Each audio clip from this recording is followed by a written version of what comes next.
You're listening to Safer Travel Talk, the podcast to inform, inspire, and provide insight into the world of travel. Jonathan Tait-Harris joined us to discuss his experiences while travelling in extreme and often hostile environments, while also sharing some key pieces of advice for anyone thinking of embarking on a travelling experience.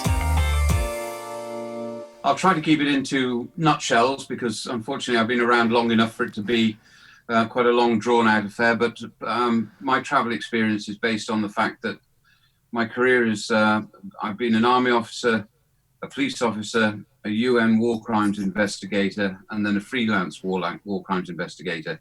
That has all involved me going to places that a lot of people would describe as downright hostile, a lot of places that were out-and-out war zones.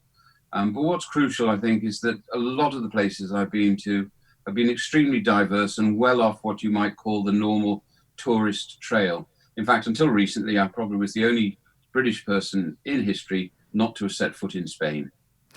That's been a recent addition to my travel portfolio. The rest of it has been in quite weird places where one needs to actually give some thought to how you can either enjoy a holiday or work effectively, and just general travel.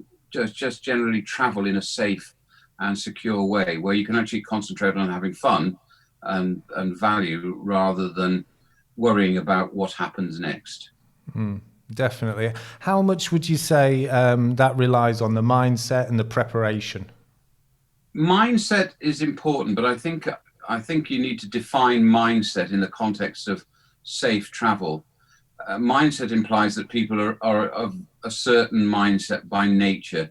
I think you can actually change that. You can actually make yourself think and act in a way that is safe and secure without it actually overwhelming all of your other instincts to have fun and enjoy and gain value from the experiences you're seeing and going through, and getting the most out of the places you travel to without safety and security becoming all-consuming. I think that's a danger, and certainly when we speak to people who are maybe inexperienced travellers, we're talking to them about safety when they go abroad for maybe the first time, then it can be a bit overwhelming for them, and they can find their focus too much on the safety, and that it can be detrimental to their holiday. What do you think is have you got any tips, or if there's anything that you think is really important that people should try and be aware of before they go travelling? Preparation and knowledge. We all read books before we go to places. We look at the television, we look at YouTube these days. We're constantly searching through social media. YouTube, for instance, is full of a wash. It's awash with reports from, say, people who live in London, Americans living in London, sending messages to American travelers saying 10 things not to do when you're in London, 10 things to do whilst you're in London. And I'm sure, looking at the number of hits, these are things where people are desperate for information. But very few of them actually talk about how to get the simple safety measures sorted out. And also, particularly, they don't add to any methods or any suggestions or ways that people can actually do that without intruding on their holiday. They actually make scare videos that put you off going to a place rather than show you how to go to a place. So I think if you prepare well, then your safety and security generally will run almost like a sort of background activity, and it'll come naturally to you rather than you having to keep fretting about, oh, should I go here? Should I go there? You'll also know how to change that, your sort of safety settings whilst you're actually in a place, because situations do change, and you'll pick up on how to actually get the information you need as you're going along, as well as beforehand. I think we years ago when we started the charity, obviously in 2002, but we went through a fair few different processes of how we could get the information across. And it was, to start off with, it was bullet points of do's and don'ts. But then we realised that, it's more about telling a story. If you can engage people with how they understand that situation and try and get the awareness raised so they understand that this might happen, but it could be a variety of situations, but be aware of this scenario, then they can apply that knowledge to different measures or different scenarios that they find themselves in.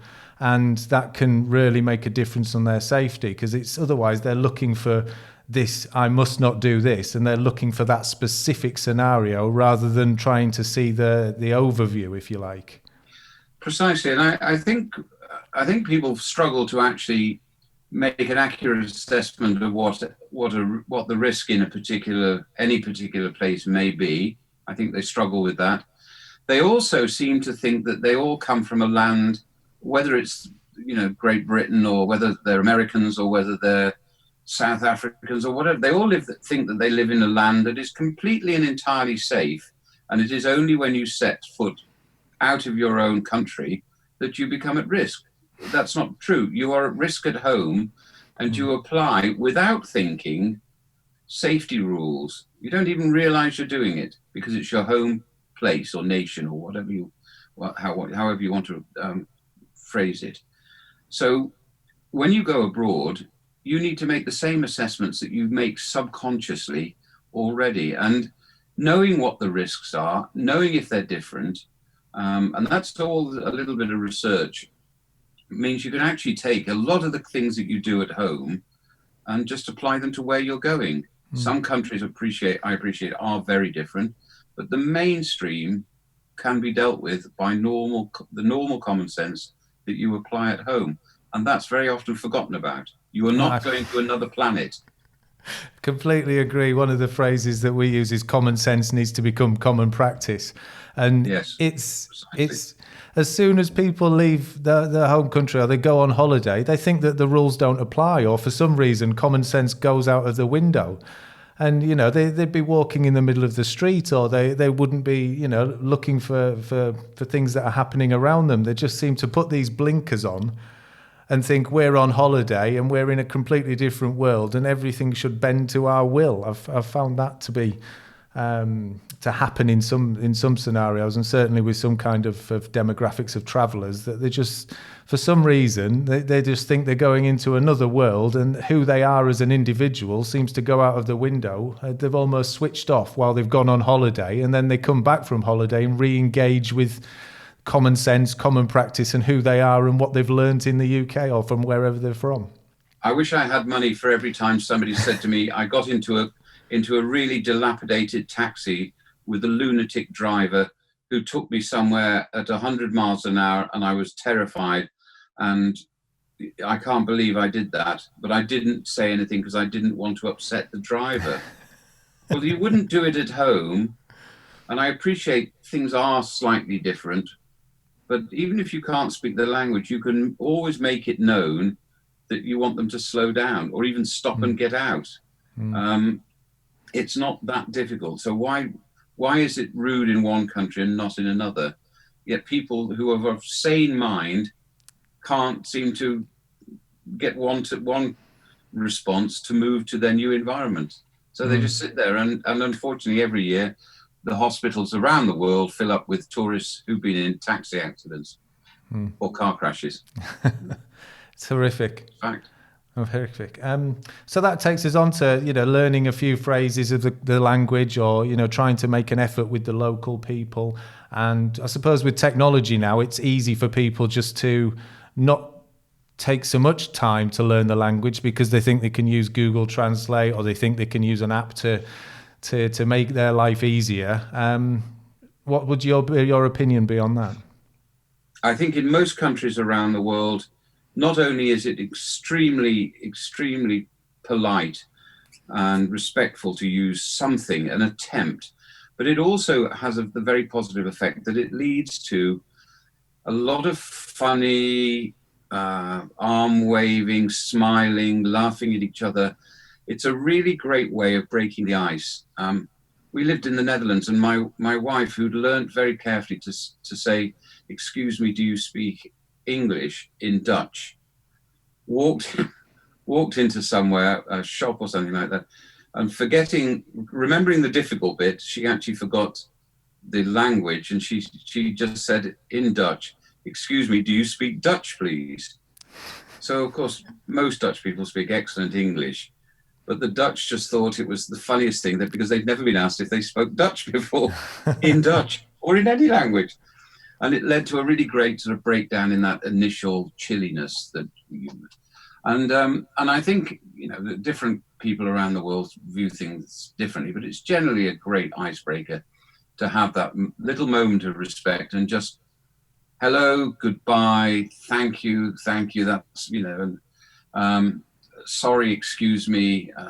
It's just a way of, getting somebody's attention without shouting something in English. Because we shout loudly and slowly in English, assuming that people will pay attention. I think secondly, when it comes to, we can use technology, and I know there are, you've got Google Translate now and other apps that you can speak into and it'll translate. I have grave concerns about those. First of all, they're inaccurate. They will only exchange lists of words. And if you apply something that's in context, or you say something that is perhaps an English figure of speech, it's no use saying, well, there you go, Bob's your uncle, because it'll translate Robert is your uncle. It won't have it doesn't understand that much. That's an extreme example, but that's how unreliable they are. The second thing is the quickest way to inflame any new meeting, particularly in a group environment or when you're actually quite close to somebody, and I'm completely discounting the social distancing rules at the moment, is to wave your iPhone around. If you want to upset somebody, stick the phone in their face without them realizing what you're doing. If they think they're being recorded, they will be instantly, not physically aggressive to you, but they will become aggressive. Their heart rate will start pounding, and they will immediately go into a defensive posture, because the phone is probably more of a trigger to violence than even standing there in the Queensberry rules, sort of fists up, ready to fight type position. They are extremely intimidating things. And if people don't understand that all you're trying to do is, because if you're having to use the device, you probably haven't bothered to learn, buongiorno, non parlo italiano. I'm sorry, good morning or good day, I haven't bothered to learn Italian. Can we use this? They'll just get it that you're sticking your phone in their face for some reason. And I think there's potential for real problems there. Fine if you get to the stage where you can perhaps, write what you want to say out if it's complicated, but go through the simple phrases and laughter and joking phase first. They'll appreciate it, and then they'll happily work with the phone. But the waving a phone around, I also think, and this is possibly me being older, I also think walking around with a phone in your hands, looking at it, is almost bordering on rude. Because completely agree. With the phone being the focus of your attention, you're dismissing the people and the land in which they reside. Yeah, but I'm old-fashioned. No, I can completely agree. It's also going to affect your level of awareness and your safety in regards to what you're seeing around you and what could potentially happen. Well, that's why we keep seeing in the newspapers people with the phone in their hand are now traffic statistics all the time, because they're in casualty departments around the world. I've seen people arrive in new destinations, or turn up at the bus station or at the airport, and they're on the phone looking for where they're going to stay or how to get somewhere, or get to point B. And you just think, well, why haven't you done that beforehand? Yeah. Why aren't you prepared? It goes back to that knowledge and preparation, and that make it easy for yourself. So people seem to make it as difficult as possible when they go traveling. One day, when was it? It's 2 or 3 years ago now, but in Serbia, watching some of our cousins from across the Atlantic walking around central Belgrade with some sort of mapping program, actually giving the instructions of where they have to go out loud in English. So they might as well have carried a big target on a flag, because not only is it the phone that's giving it away, it's also they're telling everybody these are definitely not locals because they're watching this, listening to this in English. Yeah. Silliness. So how much of a risk do you think that is if say they're in one of the European countries or they're somewhere that's a popular tourist destination? I think, and this is the irony of this great European continent, is that you're possibly more at risk. Whilst everybody tends to, in tourist zones, has a knowledge of English, the fact is you stand out more as an English speaker in countries where, lots of countries, people will learn English because it's the world language, perhaps, arguably. But in Europe, it's not the case because, a lot of Italians will speak German. If you go to Switzerland or Austria, they'll switch into Italian, Switzerland's got 4 languages. The French, particularly where it borders Germany, will flip from French into German. So, they have more than enough linguistic capability to never once use English. So if you just arrive and start blathering away in English, you'll stand out far more than if you just arrive and stay stumm, basically. English is fine, and they'll very quickly switch into it, but you need to engage in something that's local and familiar rather than just launching straight into the we do shout out, do you speak English? But we really should shout out, you speak English, of course you do, let's use that. And unfortunately, that's an incredibly rude way about going about things, and immediately puts people in an uncomfortable, not necessarily threatened to your security, but you can guarantee for everybody that finds that uncomfortable, there will be people around whose interest will be triggered by the awkwardness of your way abroad, the way you're behaving. Well, certainly it's going to identify yourself as targets. Yeah, you're going to raise your level of risk, and you're going to opportunists operate, I suppose, more than likely in popular tourist destinations. Certainly anywhere that people are going for events or for festivals that are happening or anything like that. There's a huge influx of opportunists that are looking to take advantage. Now, we have the opportunity to look at where we're going in places where we're going in lots of different contexts, whether it's to a festival in I think there's a big one in Niš in Serbia, where there's certainly festivals in Croatia, but wherever you're going, you can have a look and see what it's like during the festival, probably from last year. You can look and see what the tourist areas are like. You can also find what it's like in the non-tourist areas. And you can see what the locals wear. Do the locals walk around with big rucksacks on their back? No, they don't. Do they wear the baseball caps on backwards? No, they don't. Do they wear Manchester United football shirts? Why anybody would do that, I have no idea anyway. But, have a look. You don't necessarily want to try to dress like a local. I always think it's rather strange when I go to the Middle East and some professional travelers will try to dress in a Middle Eastern fashion. You don't look silly. You just look like a non-local dressing as a local and making yourself look foolish. But what you can do is dress in a way that, first of all, doesn't upset the locals and also doesn't stand out. But I also have colleagues friends and colleagues from work times that have worn things that make them look completely out of place rather than just being somebody knowledgeable who's traveling.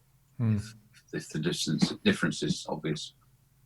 I think there's also a point to be made there about being comfortable and wearing your things. A lot of people who are going traveling for the first time or they're going backpacking, they'll get a new rucksack, they'll have new shoes, they'll have new clothes, and they set off and it's the first time that they've worn them in.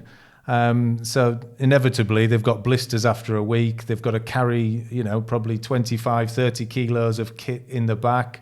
And they've got to walk around with that, and it's, if they're going away for a significant period of time, then there's inevitably stuff that you bring back from your traveling experience that you've not worn or you've not used. Exactly. So I think it's really important that people wear things when they go traveling that they're comfortable and familiar. Well, I think also you've got to be aware culturally. I know there are issues with female travellers when it, particularly to Muslim countries, but it isn't just Muslim countries. I know that if you're a female traveller and you go into a church in Italy, you will be expected to cover yourself reasonably well. It's not about sort of going in with a full burqa on, but your shoulders need to be covered, and your head. They expect a sort of lightly worn scarf, I think, in most places. It's not something that really has ever affected me directly, because I don't think I've ever travelled to the churches in Italy with my wife, but certainly it's something that I'm aware of. So you need to just know. Wearing shorts, a lot of people find it very uncomfortable if they're sitting next to a man or a woman on a plane with that person's in shorts.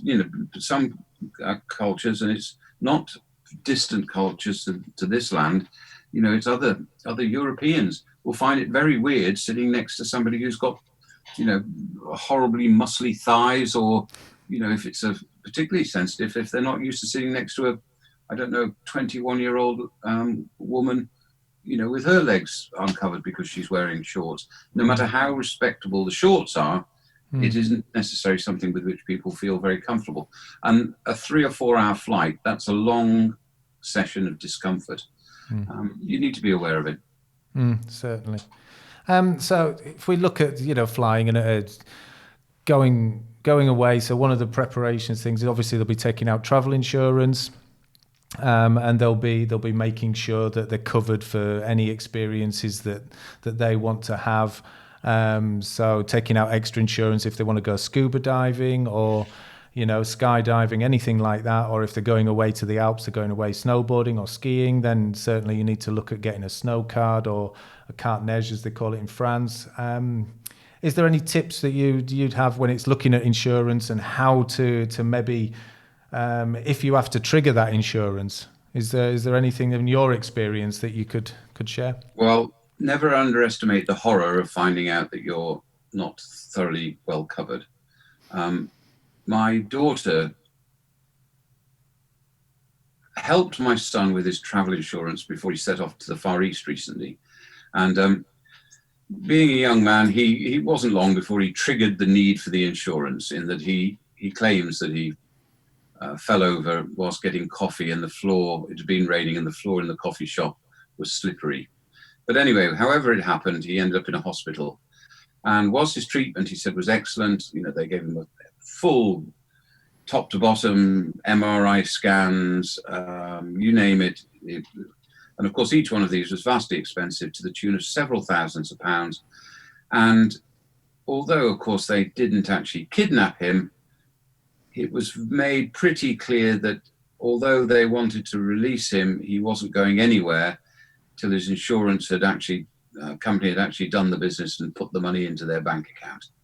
Now, of course, if he'd stood up and walked out, then he would have been allowed to leave. But you can guarantee there would have been all sorts of subtle little things done to make sure that they got their money. I don't know whether he had his passport put into safekeeping, we'll call it, or what exactly happened. But he was certainly, he's a bright young fellow. He was under no illusions that he wasn't going anywhere until the insurance was sorted. And the insurance company, because he paid extra, I think they provided a very good service. That all the time he was in there, they were working in the background to get this thing sorted out. I can just picture the mess that could be and how it could devastate your holiday if you were to go there, or business travel, to go there with a poor cover where they said, oh, no problem at all, you pay it and we'll settle up when you get back, or something awkward like that. That's probably an extreme, but luckily his was one night of care. If he'd been there for a week, then the figures would have been huge. I think the company that represented him probably would have sorted it out just as well as for the one night. But what a holiday wrecker if you haven't got that insurance. And for a few pounds more, it isn't expensive. No, it's peace of mind. To what you're spending on the holiday. Well, of course. It's certainly things like that are peace of mind for me. So I would rather have the security of knowledge that I am fully covered, because that's going to help my confidence. It's going to help where I am. It's going to put me in a safer position mentally, as well as actually being covered in case anything does happen. So certainly it is worth spending that, because money's always an issue when you're going traveling. You always want to spend your money wisely and spend it on the things that you want to enjoy doing. But I do agree that insurance is vitally important. And also, I think and I've made this mistake myself, underestimating exactly what the costs might be. So you then go and say, oh, well, I've got £100,000 worth of cover. That means I've got £100,000 worth of, support.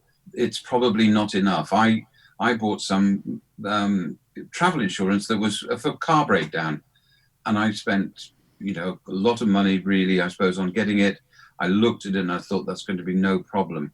But then when the car actually did break down, all of the little local extras that you didn't expect, like it being £500 to be towed quarter of a mile off a motorway, and all of those just added up so dramatically that I got my fingers burnt. And it meant that the first week of my holiday was spent arguing with a very large, prominent motoring breakdown and insurance service in the UK, who you would think would be brilliant.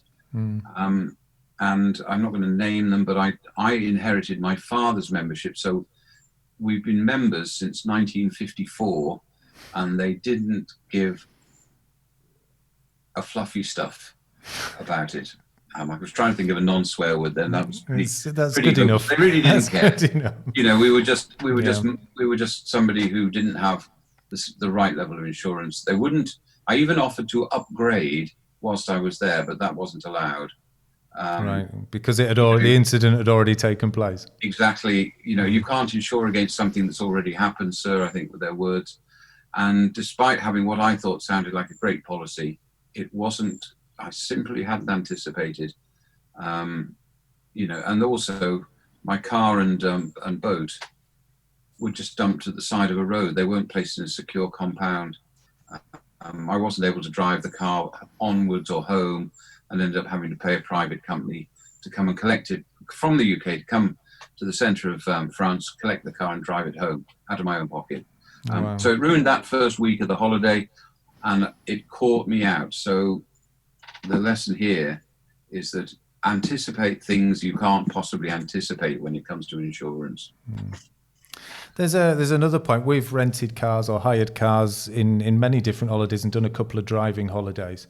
And most of them all of them, I suppose, Europe, over in America and all of this. And the driving rules are different.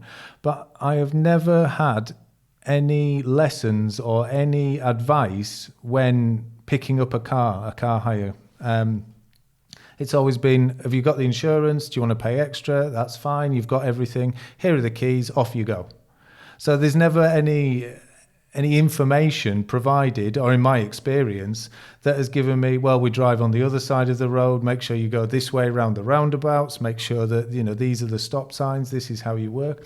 We were in Canada, and we were driving around a few different cities in Canada, and the rules for the road were different in different cities. Whether it's they've got the red light, but you can still turn, or you can turn to the right, or you can turn whichever way. And these you have to pick up on the fly, and you don't know. And it seems a bit of an issue to me. But I don't know, in your experience, whether there's anything that you could, tips wise or information, or anywhere that that provides that kind of information.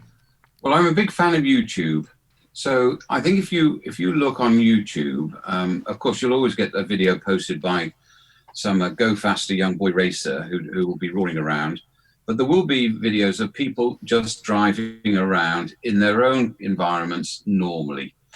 So they're taken from behind the wheel to just sit in their cars online effectively and just see what it's like to be driven on the wrong side of the road. from a a point of view of when you go somewhere where they drive on the right. I've never found it a problem converting. I've gone to change gear occasionally and actually press the window winder, because you tend to use the same hands to start off with. But the movement from one side to the other I've never found difficult. A lot of the local rules you can actually pick up if you do some reading. The no turn right on a stoplight, certainly in the United States, that changes depending on which state you're in. Florida, you can turn right on a light, but there will be a sign on some of the lights where you can't turn right, but there will be a sign. So if you know the fact that if you don't see a sign, you can turn right on a red, great. That's your problem solved. All of those sort of things will be in the sections of, in fact, they're the boring sections of travel guides. Florida, for instance, will have pages and pages about Mickey Mouse, but then there'll only be a few pages at the back end of the book. When you cannot read any longer, that's when they'll put in the really important stuff. So true. Look at that. Judge also a little bit, and I know this is stereotyping, but look at where you're going and anticipate the nature of the motorist you're going to get. If you go to Germany, you will get a lot of extremely new high-performance cars, and you might be driving faster than you've ever driven in your life in the overtaking lane of the Autobahn, and you're exhilarated by it. And then all of a sudden you will see the flashing lights and the indicator on the car behind, who wants to do 130 miles an hour, and you're at 110 and have never driven so quickly. You can expect that. You can expect chaos in some countries, but the chaos is manageable. I've driven in, I don't know, Rome is always the butt of people's jokes. I've driven in Albania, which is the butt of people's jokes. I've driven in China, which I found was probably the craziest of the lot, because nobody observed the central white line in the road at all. You could you just overtook anywhere. But they're all manageable and doable as long as you know what the road holds in front of you. And I once taught a course in defensive driving in Kampala in Uganda, and just getting the concept of defensive driving. The drivers were fine about, when I got them to talk and speak out what was coming up, they would say, I've got a motorcyclist coming in from the left, or, pedestrians on the right. Now, even when I got them to, so what's the threat then? They say, well, that child could walk out into the road, or that motorcyclist might pull out without looking. If I then said to them, what are you going to do? Their initial reaction was, well, I'm just going to keep driving at the rate I'm doing and see what happens. That's completely wrong. One should immediately identify this risk and then check yourself and approach the situation at a speed where you can respond as the situation unfolds. But in some countries where the road figures for accidents are horrific, it is just the case that they keep ploughing on until the collision occurs. If you're driving on those roads, you can do so safely, but you have to have a defensive driving mindset, and that needs thinking about beforehand. And I'm going here again, back to preparation. Just know what you're going to encounter. Definitely. Then you can encounter and deal with it as it unfolds. So as a charity, we would never say, we're a great advocate, obviously, for safety, but we would never say to anybody, don't go anywhere. It's personal choice. It's freedom to travel wherever they wish to travel. What would your thoughts be on that? What would your advice be for anybody who wants to travel? Well, I don't want to sound like a big sort of clever dick here, but I've traveled to some of the world's most dangerous places. Mostly they've been that dangerous when I've been there because there's been an ongoing armed conflict. I'm certainly of the same mindset as I think the foundation is, that you should go where you want, and certainly never be told you can't do this. And I think we probably don't like being told you can't go here, you can't go there. Some things you do have to take into account. We talked about insurance. And this is a really crucial thing to look at. Always look at the Foreign and Commonwealth Office travel advice, because if they are saying don't go there or essential travel only, then your insurance won't be worth anything. They'll let you pay the money, but they won't pay out, I think, in almost all circumstances, if you cannot actually justify why you're there. I had to go for a work purpose to the northeastern part of Kenya once, not long after the attack at Galisi. Well, I can't remember the name of the university. There was an awful attack, but they killed an awful lot of people at this university. Now, my journey, we could have argued it was essential, but I met British tourists who were in the same hotel, only a few. The hotel in Kilifi, which was the name of the place I went to, Garissa University, that comes back to me. But there were people there and they wouldn't have been insured. They was, I'm sure they had a lovely couple of weeks holiday. Place was deserted, so they would have personal attention from everybody, but uninsured. Al-Shabaab was the name of the terrorist group. And, you need to take that into account. If you're not insured, I would say that you're traveling and placing yourself in great, not danger, but you're vulnerable if you're not insured. And people, if they know you're not insured, they will take advantage of it, if they know. But no, go to most places. I do think, and I come across them occasionally. I was in Libya, and there was fighting going on, and I met some English tourists who just thought it would be fun. And yes, there are elements of, there is a name for it that they have. It's sort of dark zone tourism places, but it's, just after a war is one thing.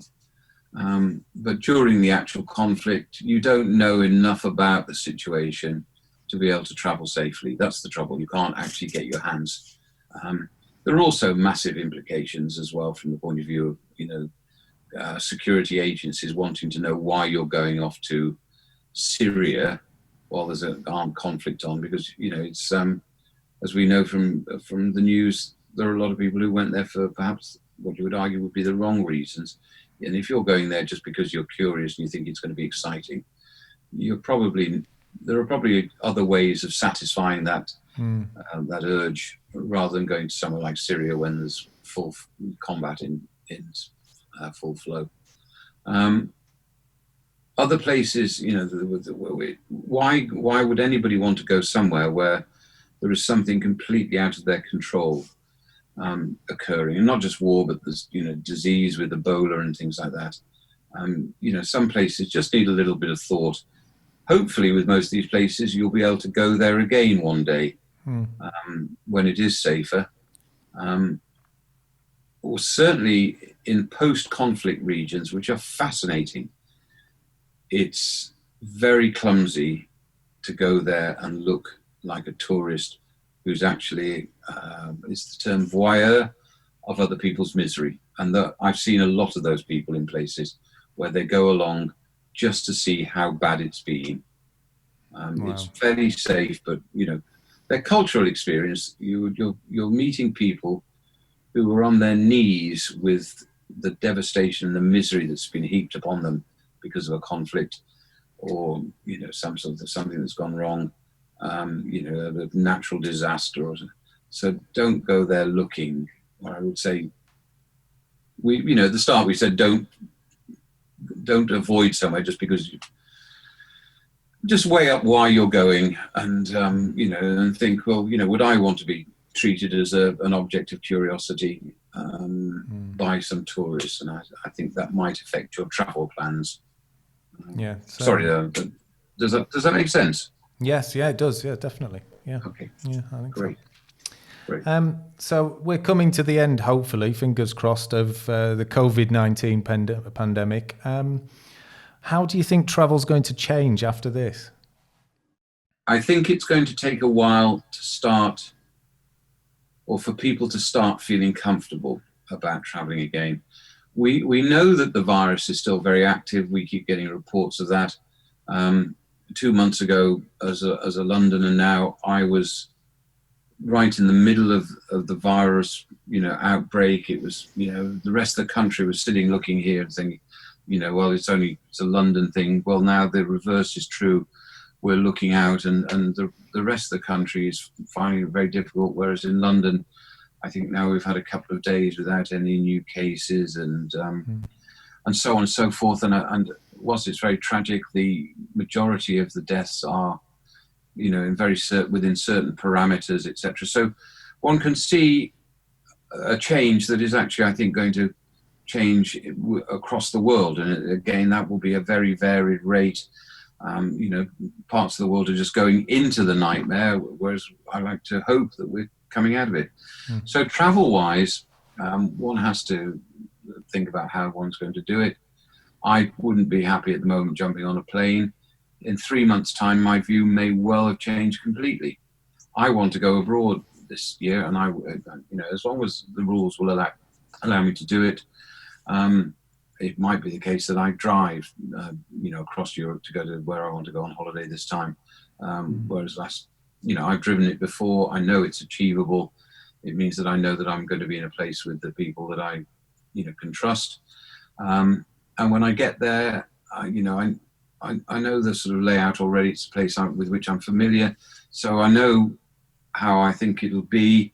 It'll probably be a lot quieter than I can picture it, but I think it's achievable. I think there are steps we can, from our own experience of going through it here, we can put in place to a certain self-help, maybe take your own, knife and fork with you to a restaurant, whatever it is you do. Marry that up to what I think will likely to be reasonable restrictions that they've been put under. And I think most countries will have a sensible approach and be doing that. There will be some countries that are clearly, from what we see on television, not only will they not have anything in place, but their people, whilst just the sort of people we might want to meet, they might not be the sort of people that really give a, going back to the term I was desperate for earlier, but couldn't think of something, who might not really either get it, or they might have been, we must never forget, governments sometimes very, very deliberately poorly educate their people about healthcare for lots of different reasons. Sometimes it's cultural. There are myths. We all hear these horror stories about, people believing in witchcraft, and and I'm not talking about a sort of freaky, old colonial joke about something, but there are large tranches of people throughout Africa that still believe in witchcraft, and the way they approach healthcare takes that into account. So we have to know these things, and governments are, in a lot of places, will not educate their people. So is now the time to be going to them? Probably not. That's a time for another, a visit on another time. But I think we still need to be very careful with travel. And I think you have to ask yourself, do I want to travel, and when I choose my destination, am I going to get the most out of it at the moment? If it's only just a question of getting a tick in the box, then you might. You also have a duty to every other soul on the planet, not to roam around itching your travel itch, or scratching your travel itch, whilst infecting everybody that comes into contact with you. And unfortunately, we know that a lot of the problems we've encountered here in the UK are down to some super travellers who were flitting around the world infected. That is a responsibility we have to everybody else on the planet as an individual. So I think we need to bear that in mind. That's other people's safety, not just your own. Completely agree. So just to summarise, I suppose, is there, for anyone who's thinking about travelling, maybe on a gap year, or they're going away for an extended period of time, is there a few pieces of advice you would recommend, or a few things that you think they could do? When your parents are worried, let them be worried. They will be. I recently had an interesting conversation with a lady colleague who went to get a new passport because her 32-year-old son had gone to India on a business trip, and she wanted a passport so that she could go out there to help him if something went wrong. Now, whilst I tell this story with my tongue wedged firmly in my cheek at how silly I think that is, never underestimate how much and for how long your parents worry about you. So when they offer advice, it is actually worth listening to because it's for the right reasons they're giving it. So even if you think you know best, and I was once the gap year travel age, and I thought I knew best, listen to what they've got to say. If they offer help, particularly if it's really constructive help, like putting you on a day's safe travel course, or offering something that, will give you some knowledge or some advice about preparation. And preparation is all about knowing. It's intelligence, not your own intelligence, but getting intelligence that helps you know the place you're going to. Absolutely vital, and don't turn any help whatsoever down, as much as it might seem a sort of unnecessary thing. My son, I gave as an example with his endurance. It was because my daughter, he didn't want to listen to me advising him because I was just boring old dad. But his sister advised him, and it was great advice, and it paid off for him because the insurance company paid out. So listen, it's a pain, I know, but while you are traveling, have a very reliable and simple, because I know you don't want to spend your fun times yakking away to relatives who are just what you think of being a nuisance, but have a check-in procedure. Also, before you go, have a procedure.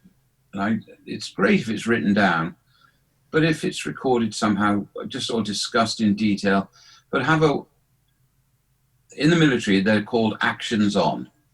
I suppose you could, in civilian terms, call them the what ifs. Have a plan of what ifs. If you say you'll check in every 2 days, what's the plan if you don't check in?